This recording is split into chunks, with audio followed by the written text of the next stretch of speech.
Hello and welcome to another booktube video from me, Lauren, from Lauren and the Books. Welcome to autumn, question mark.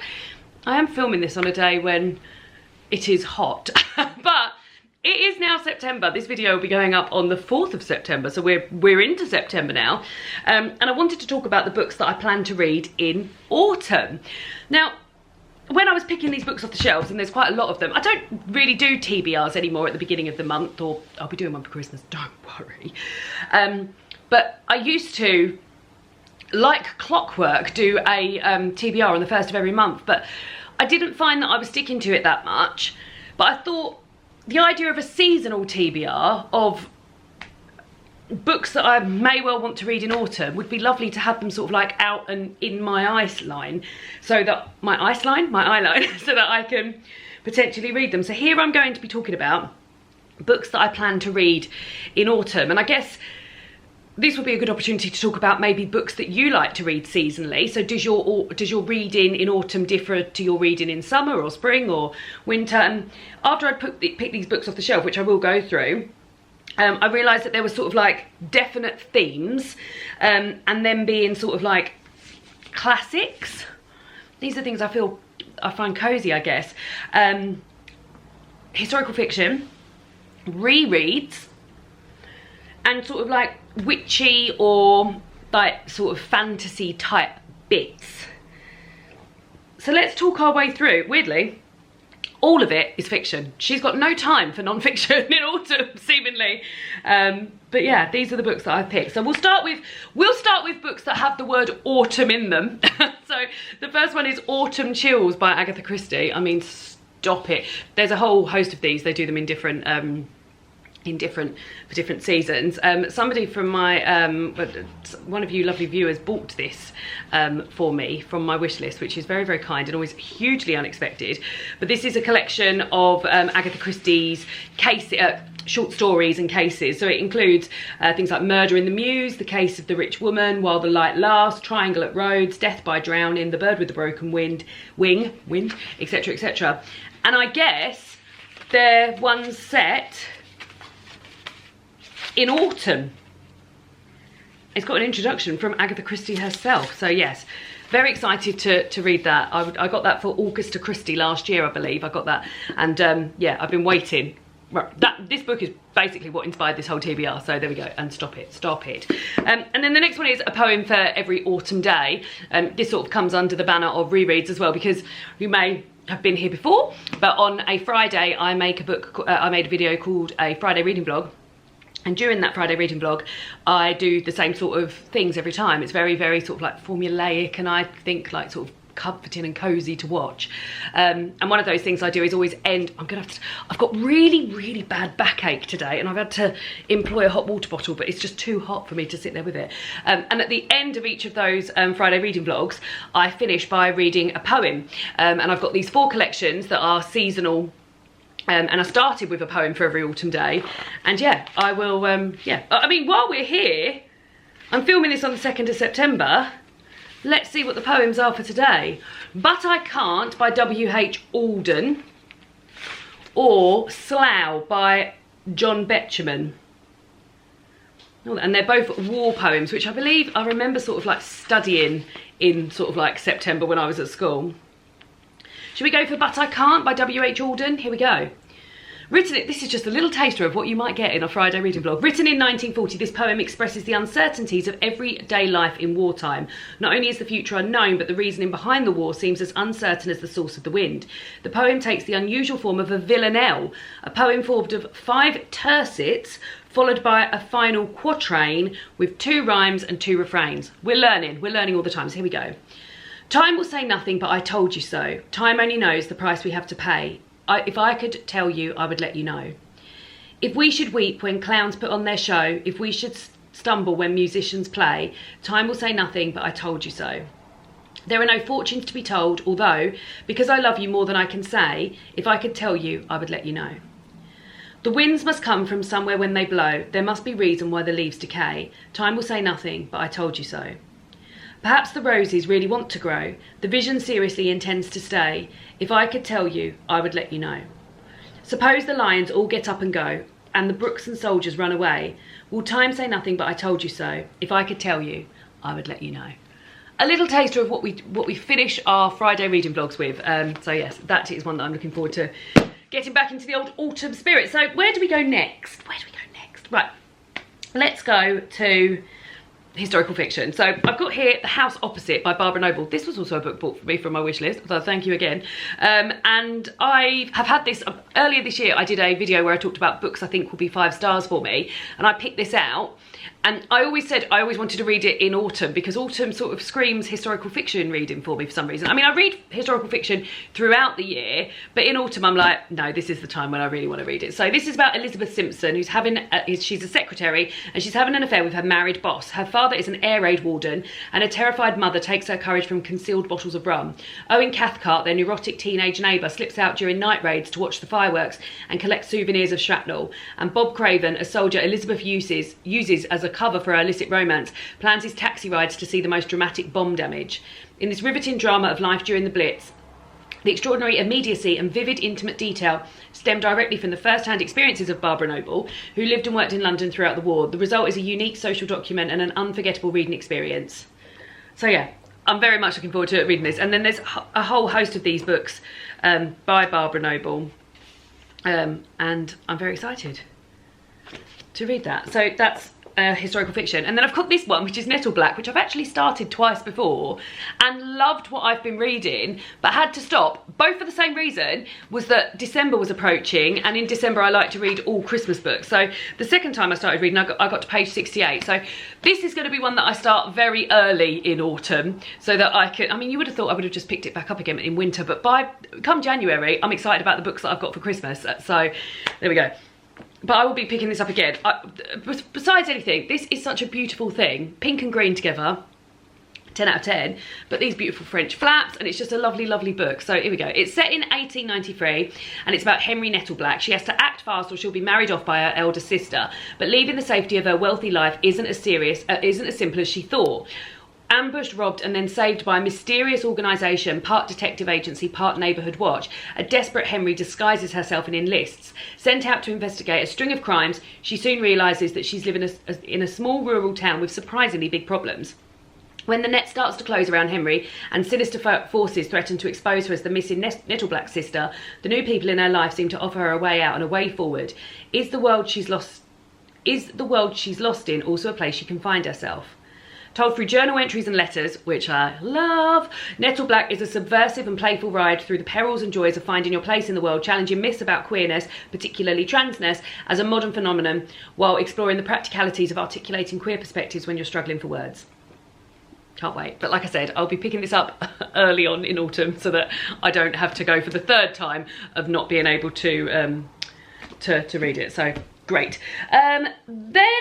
well, this isn't, I mean, this just sort of, this has been on my shelf for a while, and I've seen quite a few people on some Facebook groups that I'm a member of talk about how much they've loved this, and it's not, it doesn't really fit into any of these genres, but it's The Lost Bookshop by Evie Woods. David's mum bought me, oh, sorry, my back. David's mum bought me this for me for Christmas a couple of years ago, and I've got to say, like, the front cover doesn't sort of like scream things that I would enjoy, but it does sound very, very cosy, and it's set in a bookshop. So on a quiet street in Dublin, a lost bookshop is waiting to be found. For too long, Opaline, Martha and Henry have been the side characters in their own lives, but when a vanishing bookshop casts its spell, these 3 unsuspecting strangers will discover that their own stories are every bit as extraordinary as the ones found in the pages of their beloved books. By unlocking the secrets of the shelves, they find themselves transported to a world of wonder where nothing is quite as it seems. So there we go, there's that. Then, should we look at rereads? Just to lean forward for the rereads. Oh, the back, oh my God. Oh, I don't know what I've done to it. I've just twinged it or something, but it's given me agony. So yeah, 3 books here that I would love to reread. One is, this is just another sort of screaming autumn books at me. This is When Hitler Stole Pink Rabbit by Judith Kerr. This is a sort of semi-autobiographical book about a young girl called Anna, who lives in Germany in 1933 and has to evacuate. because, so suppose your country began to change. Suppose that without your noticing it became dangerous for some people to live in it any longer. Suppose you found to your surprise that your father was one of these people. That's what happened to Anna in Germany in 1933. Anna is too busy with schoolwork and tobogganing to listen to the talk of Hitler, but one day she and her brother are rushed out of Germany in alarming secrecy, away from everything they know. Their father is wanted by the Nazis. This is the start of a huge adventure, sometimes frightening, very often funny, and always exciting. So yeah, it's based on Judith's own life. I've read this before. It's an absolute joy. This is a beautiful 50th anniversary edition that I got sent a couple of years ago. And yeah, it's lovely. It's really lovely, but also very, well, it's another social document that I'm talking about here that talks about what life was like in Germany in 1933. Just read a very good book set in Germany at the erection of the Berlin Wall and during World War II, and that is called The Silence in Between. Would highly recommend that. Similar themes. And then I've got, this is the beginning, so the next two are beginnings of series that I've only read the first book of and would like to go back to them. And the first one is Juliette Marillier's Daughter of the Forest. Now, what I remember of this is that I really enjoyed it. However, I got it out from the library on my tablet, which I used to read on, and I read it and then I didn't get to finish it because it's massive. I mean, it's almost 700 pages and it had to go back before I was able to finish it. So there was a big sort of like 6-week gap between me starting it and me finishing it, which is very unusual for me. So I'm looking forward to getting back into this and like having a big chunk dedicated to it. So it says here, the keep at Seven Waters is a strange remote place guarded by silent men who slip through the woodlands clothed in grey and keep their weapons sharp. Invaders roam outside, raiders from across the sea bent on destruction. But now there is also an invader inside the keep, the Lady Una, a sorceress as fair as day with a heart as black as night. Una captivates Lord Colum and his 6 sons, but she cannot enchant his daughter Sorcha. Frustrated in her attempts to destroy the family, Una binds the brothers with a spell only Sorcha can lift. If she fails, they will die. When the raiders break through, Sorcha is taken captive. Soon she will find herself torn between her duty to break the curse and a growing forbidden love for her captor. Yeah, that is sounding familiar to me, but this is the first in a series of 3, so here we go. And then I've got The Long Way to a Small Angry Planet by Becky Chambers, which is actually a book that I've read a few times and very much enjoyed. It's a sci-fi book about a group of aliens and different species going on a sort of space mission to punch holes in different bits of space to sort of create shortcuts and things like that. Now this is in a series and recently on Saturdays I now ask a bookish question, and so many people were saying to me that this is books from this series have been the last thing they've read that they've loved, and I really must get back to it because there are other books in the series. This is the first one, so it hasn't got any of the other ones in it, but yeah, I'm looking forward to go. But I mean, it's been a good few years since I've read this. So when Rosemary Harper joins the crew of the Wayfarer, she isn't expecting much. The Wayfarer, a patched up ship that's seen better days, offers her everything she could possibly want.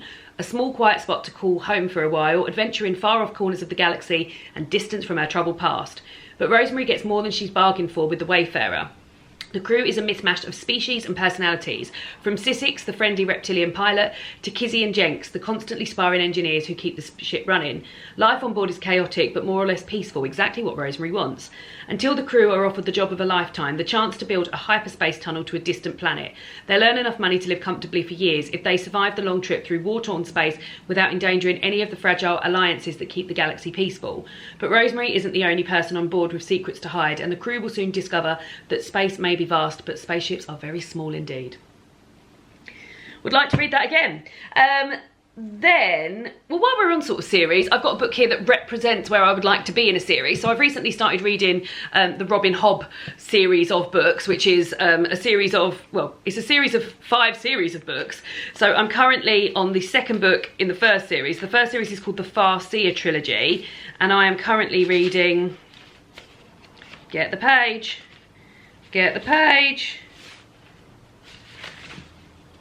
she can't get the page. So I'm currently reading The Royal Assassin, which is the 2nd book in the Farseer trilogy. So I've read The Assassin's Apprentice, I'm listening to The Royal Assassin, I've then got The Assassin's Quest on audiobook, and then the 2nd series in the whole series, which is supposed to be the best of the bunch, is the Live Ship Traders. And the first book is The Ship of Magic, which I have the audiobook of, and then the second book is this book, The Mad Ship, that I have the actual book of. So I've been, every time I go into a charity shop, I go and look for Robin Hobb books, because that's what I'm after. I've only ever been, so one day I decided I was going to do this in Whitstable, and I went to a charity shop. The first charity shop I went into had three Robin Hobb books. And then after that, I've never seen another Robin Hobb book in the shops. So I need to keep my eyes peeled. But yeah, so this book represents where I would like to be by the end of autumn, because like I said, my reading sort of takes a Christmassy pause. And then next year I would like to launch into the Tawny Man series, of which I've got another one of those. So yeah, by the end of autumn, I would like to be well into, or even finished, the Live Ship Traders trilogy of the Robin Hobb books. So that is to represent that. I mean, they're massive though. That is 900 pages, guys. 900 pages. And the audiobook I'm listening to at the moment is something like 38 hours. So it's a lot, but we move. Then I guess I've got some sort of like witchy books that I'm quite interested in, or talking animals and things like that. So I've been sent, I mean, this just looks like the most autumnal treat of all time. This is Rewitched by Lucy Jane Wood. It's time to rediscover her magic. I mean, this is a proof copy. It came out on the, it's coming out on the 19th of September, so you've still got time to get your mitts on it. It says Belladonna Blackthorn has a lovely witch name, hasn't lost her magical spark, but she hasn't seen it in a while either. Struggling to balance working at her beloved Luna books and protecting it from her toxic boss, all while concealing her witchcraft from those around her, Belle is burnt out. Perfecting the potential of her magic is the last thing on her mind, but when her 30th birthday brings a summons from her coven and a trial that tests her worthiness of a witch, Bella risks losing her magic forever. She will need all the help she can get, from the women in her life, from an unlikely mentor figure, and even from an infuriating watchman who's sworn to protect her. There we go. And it's all about, it's got found family in it, which I think is lovely.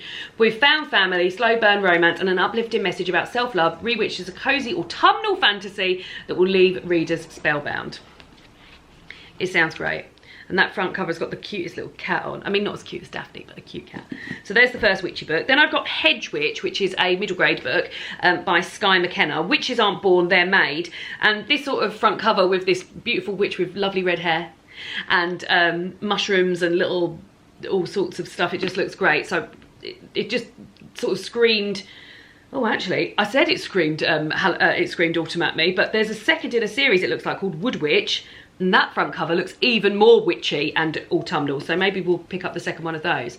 Cassie Morgan has run away after 7 years spent waiting for her mother to return. She flees her dreary boarding school and sets out to find her, but the world outside her school is full of hidden magic and children have been going missing. With the help of a talking cat and a flying broom, Cassie escapes to the enchanted village of Hedgeley. There she'll begin her training in the practical skills of witchcraft with the Hedge Witch, who watches over the hedge, the vast forest that marks the border between England and Fairy. If this starts with a map, oh, and it does.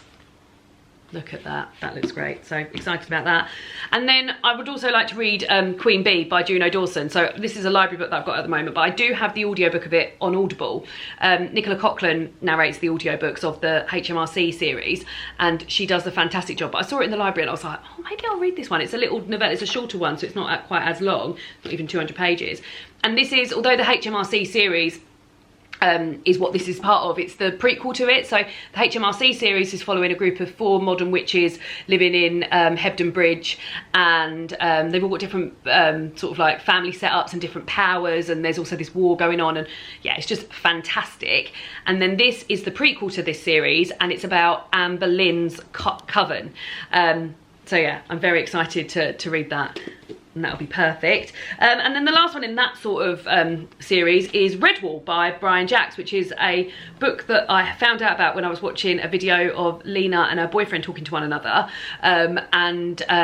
He was saying that these are his favourite series of books, and they're all about sort of like the sort of cosy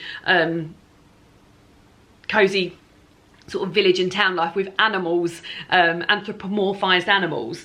And yeah, and they've all got sort of like regional accents, and it just sounded really cosy and lovely. So it says, listen to me, friends. We of Redwall are a tough old lot to kill off. Welcome to Redwall Abbey. Inside its enormous doors, mice live in peace, helping those in need and throwing epic feasts for the great and the good of Mossflower Woods. But outside, a grave threat is gathering. An army of evil rats led by a vicious one-eyed warlord is on his way. Matthias is just one little mouse, but he knows he'll take more than stones and a mouse-sized arrows to keep the rats at bay. Enlisting the help of a military hare, wild sparrows and argumentative stoats, Matthias sets out to defend his freedom, his friends and the abbey he calls home. Here we go. So yeah, I'm looking forward to that. And there's a whole series of that. I mean, literally, I mean, it's hard to get hold of them. It's, look, the series is... So they're not really in print anymore, so I need to keep an eye out on second-hand ones. But the Redwall series, 1, 2, 3, 4, 5, 6, 7,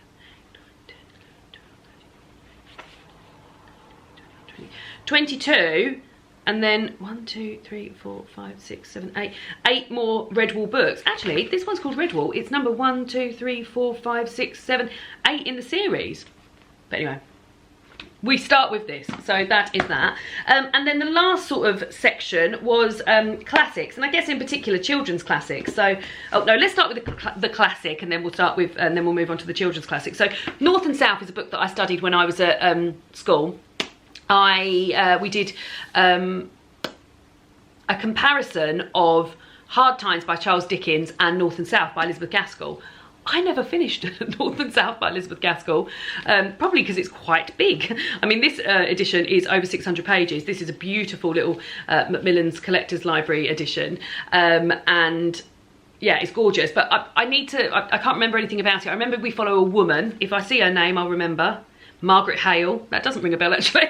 But yeah, I would like to read it. It says, forced to move from rural southern England to the turbulent northern mill town of Milton, Margaret Hale takes an instant dislike to the dirt and noise that seems to characterise her new home and its inhabitants, even the handsome and charismatic cotton mill owner, John Thornton.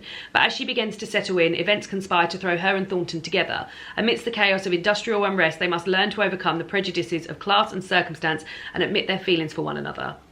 There we go. One of literature's greatest romances, North and South is both an inclusive social commentary and an electric portrayal of an all-conquering love. Great. And then the last two are children's classics. So the first one is The Secret Garden by Frances Hodgson Burnett. My sister and I used to have the BBC adaptation of this, and we used to watch it relentlessly. I've never read the book, and this is the book that we're reading for my Patreon book club this month. So if this might be something that you're interested in, I always link everything for the Patreon book club down below.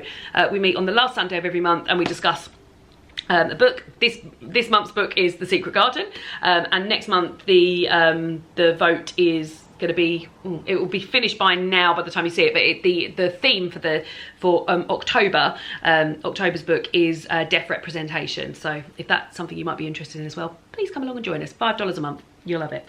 So yeah, Secret Garden. So and somebody else bought me this from my wish list as well, so I've had a lovely time being bought things from my wish list.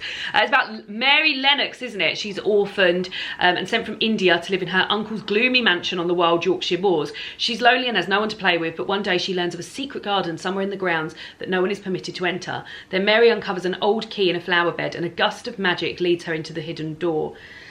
Slowly she turns the key and steps into a world she could have never imagined. So yeah, very much excited to read that.